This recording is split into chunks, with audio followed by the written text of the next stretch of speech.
আরে কে এটা এত বড় হোটেলে চলে এসছে? এরা কোনো সুইপার টুইপার নাকি? বের করো ওদের বাইরে। আঙ্কেল, আপনি ভুল বুঝছেন, এনারা আমার মা বাবা। বাট না, তুমি তো বলেছিলে যে ওর মা বাবা নাকি মারা গেছেন। একজন দিনমজুর আর একজন সুইপার।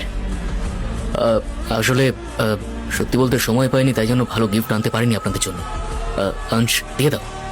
সরি।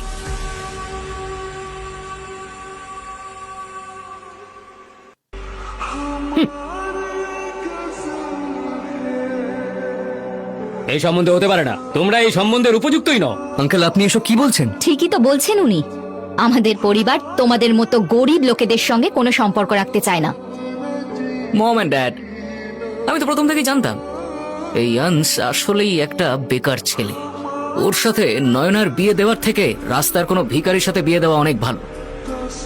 আঙ্কেল আন্টি দুজনের মধ্যে ভালোবাসা থাকলে টাকা ম্যাটার করে না। আনস একজন ভালো ছেলে, আর আমি শিওর তার বাবা মাও ভালোই হবেন। নয়না, তুই কেন বোঝাচ্ছিস না আঙ্কেল আন্টিকে? কি বোঝাবো আংশ?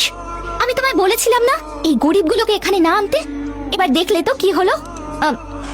আমার মনে হয় না যে আমাদের বিয়ে হওয়া সম্ভব। আমি তো আগে থেকেই জানতাম যে তোমাদের ফ্যামিলি স্ট্যাটাসের জন্যই আমাদের পিছনে পড়ে আছে। বিয়ে করতে চাও তো তুমি, তাহলে আগে গিয়ে বাড়ি কেনো। কোথায় রাখবে আমার মেয়েকে তুমি? হ্যাঁ, রাস্তায়?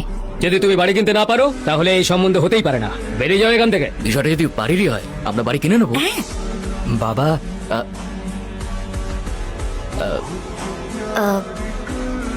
ফসকে গেছে।